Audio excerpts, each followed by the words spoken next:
affidavit. Do you swear that the contents of the complaint affidavit is true based on your personal knowledge? Yes, sir. Sir, do you understand that any untruthfulness in the complaint affidavit may result to the filing of charges for perjury? Yes, sir.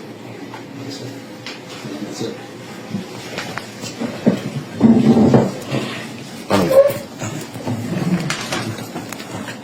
Ano ko lang kasi nire-refer mo ako.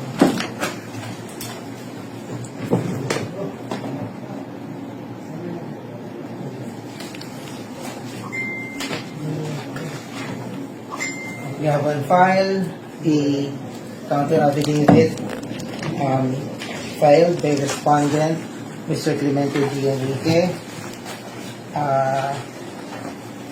Saan lang po? Apa.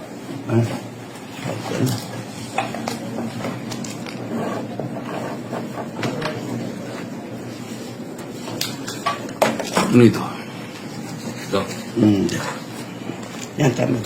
Ito. Pipindutin dito. Nagre-record. Ano naman ba? Sir, kaya po tayo. Prosek, gusto rin ng video.